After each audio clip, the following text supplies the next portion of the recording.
Hi everyone, I'm Shelley and you're watching There's No Place Like Home. Today I'm back with my third installment in the Smoky God, A Voyage to the Inner World read aloud. And as always, I will interject some commentary because that's just how I roll. I can't do read alouds without offering my thoughts and opinions. And I do the same thing with my children when we're homeschooling. So hopefully you don't mind that. Also, if you haven't seen the first two parts or haven't listened to the first two parts, of course, I recommend that you do that first because this is the third chapter of the book. But let's get started. Part 3, Beyond the North Wind. I tried to forget my thirst by busying myself with bringing up some food and an empty vessel from the hold. Reaching over the side rail, I filled the vessel with water for the purpose of laving my hands and face. To my astonishment, when the water came in contact with my lips, I could taste no salt. I was startled by the discovery. "Father," I fairly gasped. The water, it is fresh." "What, Olaf?" exclaimed my father, glancing hastily around. "Surely you are mistaken. There is no land. You are going mad." "But taste it," I cried. And thus we made the discovery that the water was indeed fresh, absolutely so, without the least briny taste or even the suspicion of a salty flavor. We forthwith filled our 2 remaining water casks, and my father declared it was a heavenly dispensation of mercy from the gods Odin and Thor. We were almost beside ourselves with joy, but hunger bade us end our enforced fast. Now that we had found fresh water in the open sea, what might we not expect in this strange latitude where ship had never before sailed and the splash of an oar had never been heard? We had scarcely appeased our hunger when a breeze began filling the idle sails, and glancing at the compass, we found the northern point pressing hard against the glass. In response to my surprise, my father said, "I have heard of this before. It is what they call the dipping of the needle."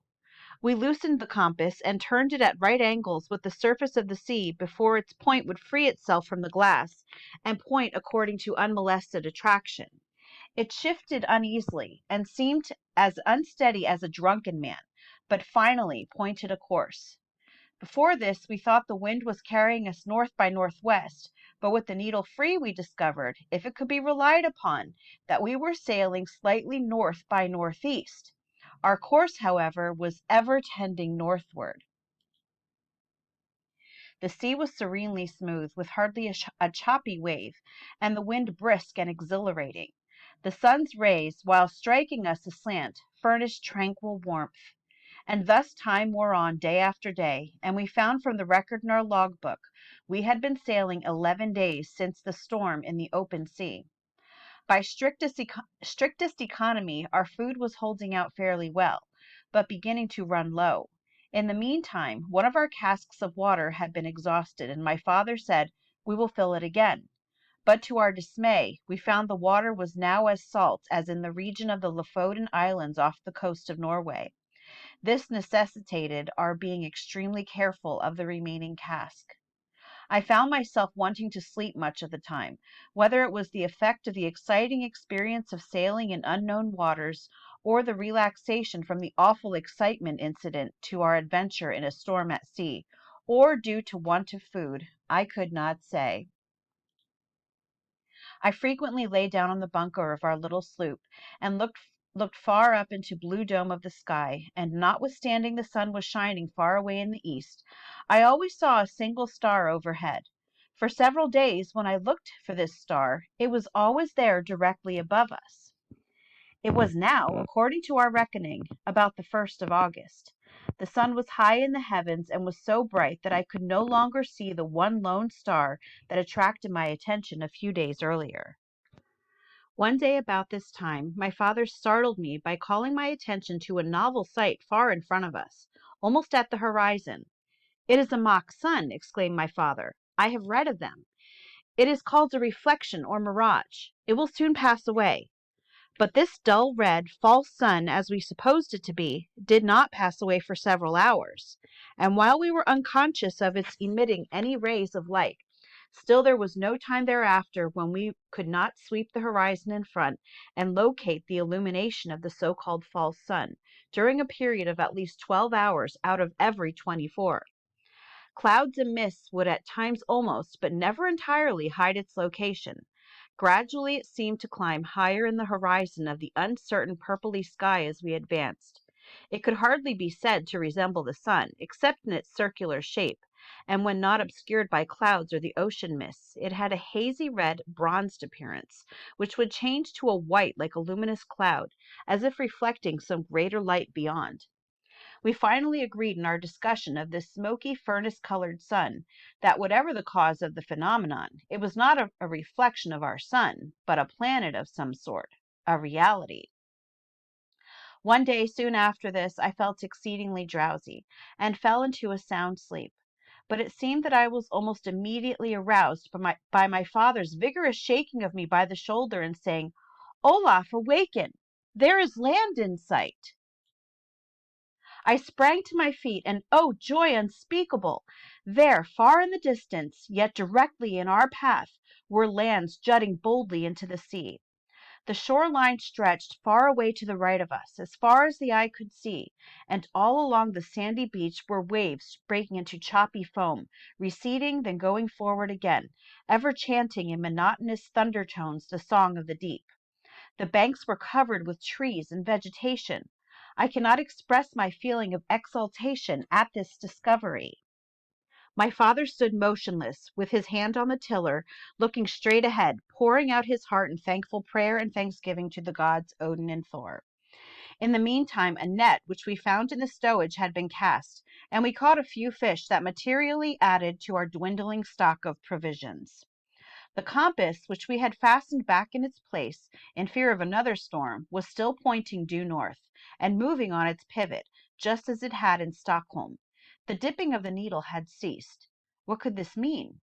Then, too, our many days of sailing had certainly carried us far past the North Pole, and yet the needle continued to point north.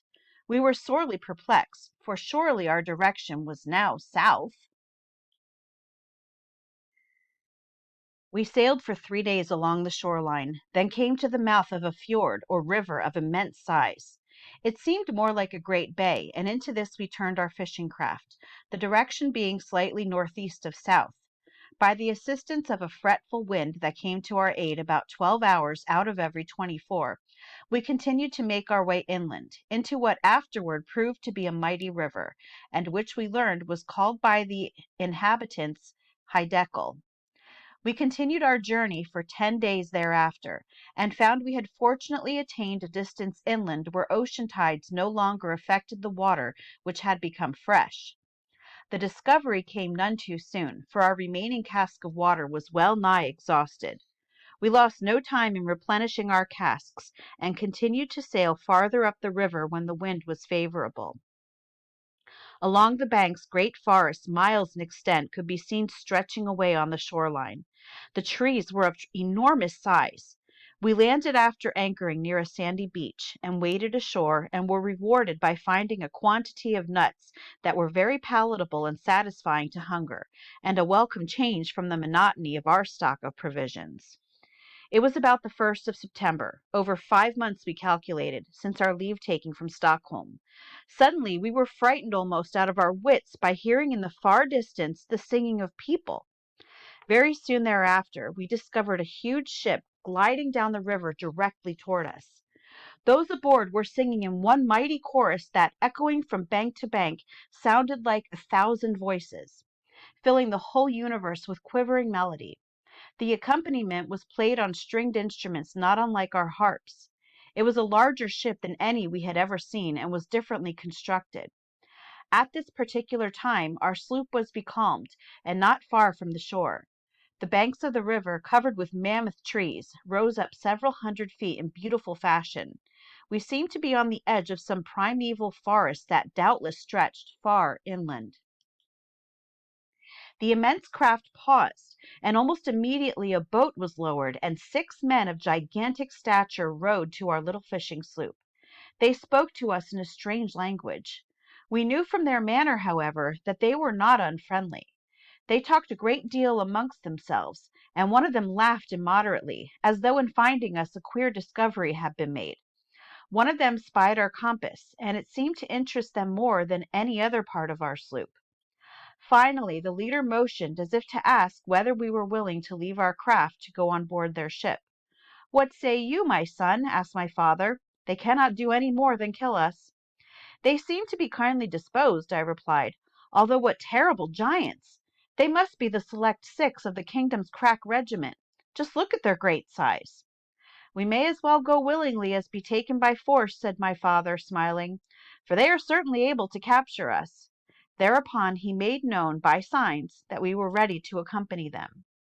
Within a few minutes we were on board the ship, and half an hour later our little fishing craft had been lifted bodily out of the water by a strange sort of hook and tackle, and set on board as a curiosity. There were several hundred people on board this, to us, mammoth ship, which we discovered was called the Naz, meaning, as we afterward learned, pleasure, or to give a more proper interpretation, pleasure excursion ship. If my father and I were curiously observed by the ship's occupants, this strange race of giants offered us an equal amount of wonderment. There was not a single man aboard who would not have measured fully 12 feet in height. They all wore full beards, not particularly long, but seemingly short-cropped. They had mild and beautiful faces, exceedingly fair, with ruddy complexions. The hair and beard of some were black, others sandy, and still others yellow. The captain, as we designated the dignitary in command of the great vessel, was fully a head taller than any of his companions. The women averaged from 10 to 11 feet in height. Their features were especially regular and refined, while their complexion was of a most delicate tint heightened by a healthful glow. Now there is a footnote here. I'm just going to do my first comment here. There's a footnote here that I wanted to share with you. It says, according to all procurable data, that spot at the era of man's appearance upon the stage was in the now lost Miocene continent, which then surrounded the Arctic pole. That in that true original Eden, some of the early generations of men attained to a stature and longevity unequaled in any countries known to post-Diluvian history, is by no means scientifically incredible. And that is from William Warren in Paradise Found. So what that is basically telling us is that it is known by many scholars, or I should at least say presumed by many scholars and scientists, that yes, the inhabitants of the Garden of Eden pre-flood were much larger than afterwards, and also were the inhabitants of other areas, and that would also be after the flood.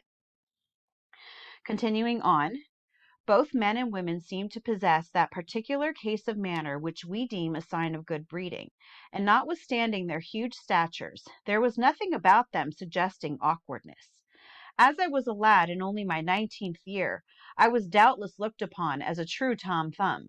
My father's 6'3" did not lift the top of his head above the waistline of these people. Each one seemed to vie with the others in extending courtesies and showing kindness to us, but all laughed heartily.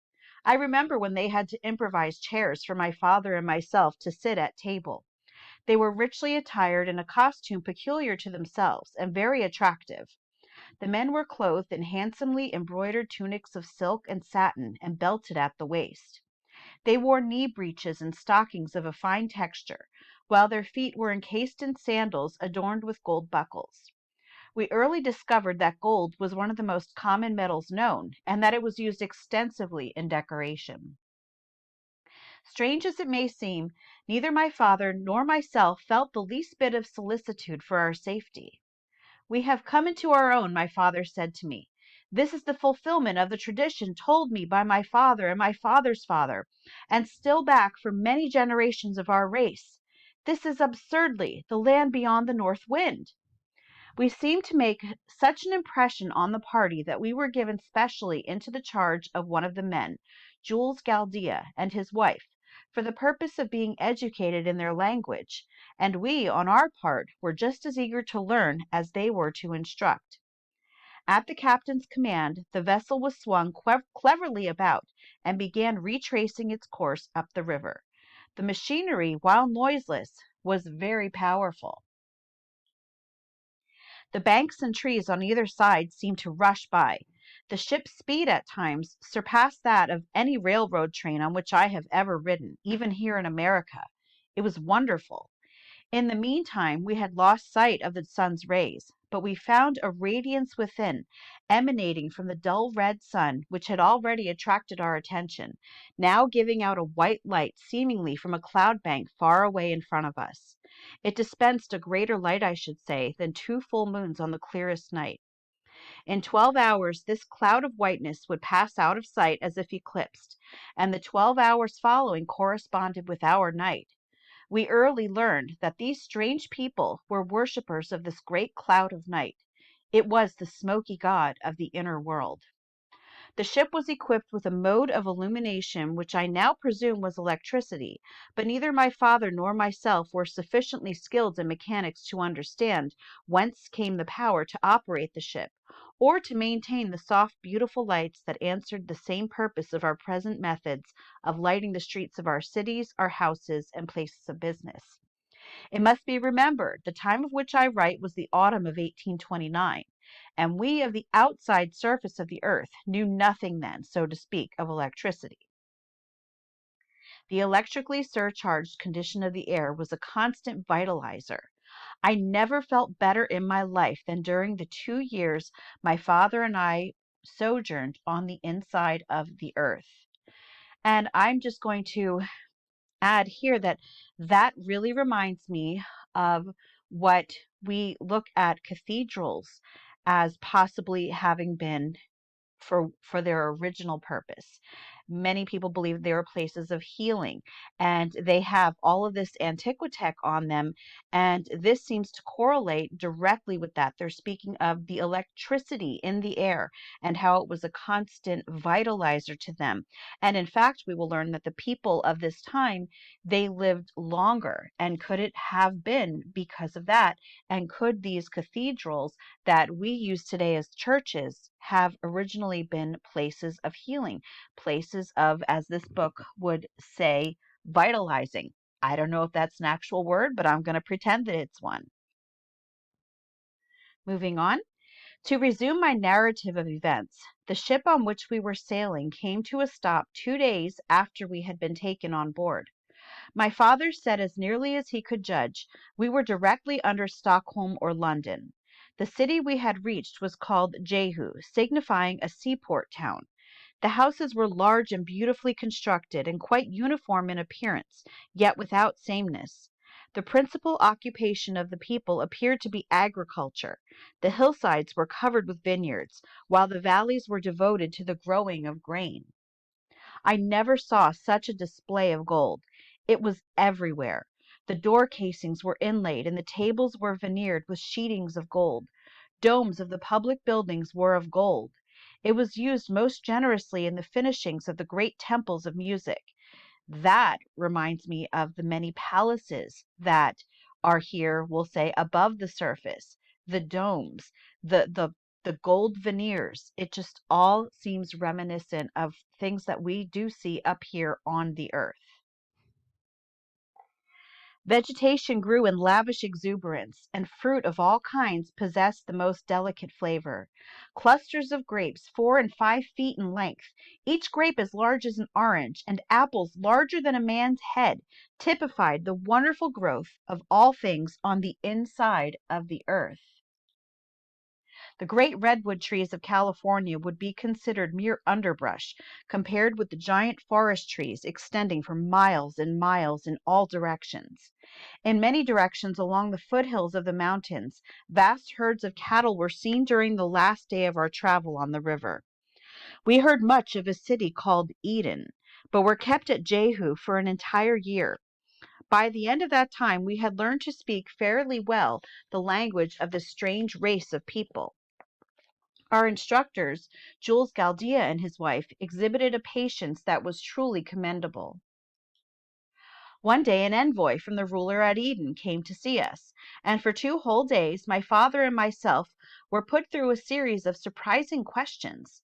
They wished to know from whence we came, what sort of people dwelt without, what God we worshipped, our religious beliefs, the mode of living in our strange land, and 1,000 other things.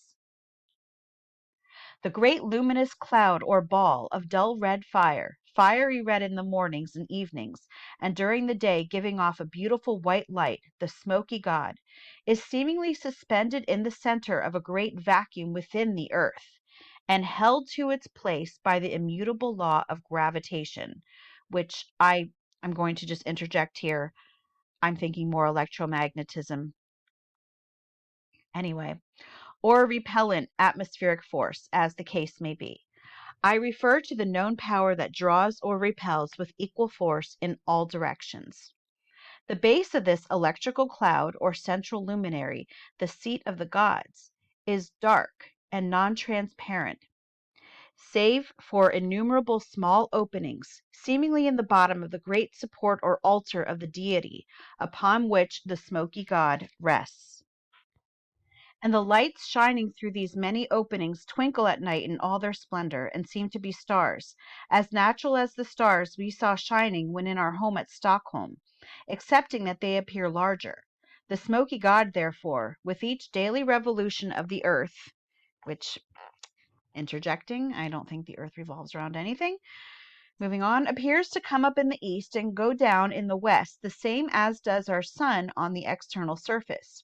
In reality, the people within believe that the smoky god is the throne of their Jehovah and is stationary.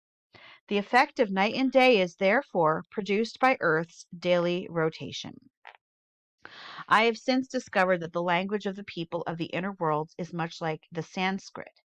After we had given an account of ourselves to the emissaries from the central seat of government of the inner continent, and my father had, in his crude way, drawn maps, at their request, of the outside surface of the earth, showing the divisions of land and water, and giving the name of each of the continents, large islands, and the oceans, we were taken overland to the city of Eden, in a conveyance different from anything we have in Europe or America. This vehicle was doubtless some electrical contrivance. It was noiseless, and ran on a single iron rail in perfect balance. The trip was made at a very high rate of speed. We were carried up hills and down dales, across valleys, and again along the sides of steep mountains, without any apparent attempt having been made to level the earth as we do for railroad tracks. The car seats were huge yet comfortable affairs, and very high above the floor of the car. On the top of each car were high-geared flywheels lying on their sides, which were so automatically adjusted that as the speed of the car increased, the high speed of these flywheels geometrically increased. Jules Galdia explained to us that these revolving fan-like wheels on top of the cars destroyed atmospheric pressure, or what is generally understood by the term gravitation. And with this force thus destroyed or rendered nugatory, the car is as safe from falling to one side or to other from the single rail track as if it were in a vacuum, the flywheels in their rapid revolutions destroying effectually the so-called power of gravitation, or the force of atmospheric pressure, or whatever potent influence it may be that causes all unsupported things to fall downward to the earth's surface or to the nearest point of resistance. We would say density. The surprise of my father and myself was indescribable when, amid the regal magnificence of a spacious hall, we were finally brought before the great high priest, ruler over all the land. He was richly robed, and much taller than those about him, and could not have been less than 14 or 15 feet in height. The immense room in which we were received seemed finished in solid slabs of gold, thickly studded with jewels of amazing brilliancy. The city of Eden is located in what seems to be a beautiful valley, yet in fact it is on the loftiest mountain plateau of the inner continent, several thousand feet higher than any portion of the surrounding country. It is the most beautiful place I have ever beheld in all my travels. In this elevated garden all manner of fruits, vines, shrubs, trees, and flowers grow in riotous profusion. In this garden 4 rivers have their source in a mighty artesian fountain. They divide and flow in 4 directions. This place is called by inhabitants the navel of the earth, or the beginning, the cradle of the human race. The names of the rivers are the Euphrates, the Pishon, the Gihon, and the Hiddekel. And I'm just going to let you know that there is a footnote at the bottom of this page, and it says, "And the Lord God planted a garden, and out of the ground made the Lord God to grow every tree that is pleasant to the sight and good for food." And that is from the book of Genesis. Moving back into the text, the unexpected awaited us in this palace of beauty, in the finding of our little fishing craft. It had been brought before the high priest in perfect shape, just as it had been taken from the waters that day when it was loaded on board the ship by the people who discovered us on the river more than a year before. We were given an audience of over 2 hours with this great dignitary, who seemed kindly disposed and considerate. He showed himself eagerly interested, asking us numerous questions, and invariably regarding things about which his emissaries had failed to inquire. At the conclusion of the interview, he inquired our pleasure, asking us whether we wished to remain in his country or if we preferred to return to the outer world, providing it were possible to make a successful return trip across the frozen belt barriers that encircle both the northern and southern openings of the earth. My father replied, "It would please me and my son to visit your country and see your people, your colleges and palaces of music and art, your great fields, your wonderful forests of timber. And after that we have had this pleasurable privilege, we should like to try to return to our home on the outside surface of the earth. This son is my only child, and my good wife will be weary awaiting our return." "I fear you can never return," replied the chief high priest, "because the way is a most hazardous one. However, you shall visit the different countries with Jules Chaldea as your escort, and be accorded every courtesy and kindness. Whenever you are ready to attempt a return voyage, I assure you that your boat, which is here on exhibition, shall be put in the waters of the river Hiddekel at its mouth, and we will bid you Jehovah speed." Thus terminated our only interview with the high priest or ruler of the continent. That concludes today's reading. I do find it very interesting at all of the references to the Garden of Eden and to the use of the term Jehovah, specifically because this story is recounted by a self-described believer in Odin and Thor. So yeah, lots of interesting stuff. And yes, I understand again that since the description architect of the universe, which is a Masonic term, was also used in this book, this is just one of those things where you have to just kind of take it with a grain of salt, but also realize that there are many times that they are revealing things to us that they're just leaving it up to us to decipher. Anyway, that's all that I have for you today. I will hopefully get the next installment out next week. I hope that you enjoyed this one. This book is so good. Even my children enjoyed it. The next chapter is called In the Underworld. So, again, that's all that I have for you today. If you like this video, give it a thumbs up. If you haven't subscribed yet and would like to hear more of what I have to say, I would love if you would do that. If you have any questions or comments, you can leave one either here or over on Instagram. And if you like my work and would like to check out my Patreon page, I will leave a link in the description box for that as well. And I hope you have a great day.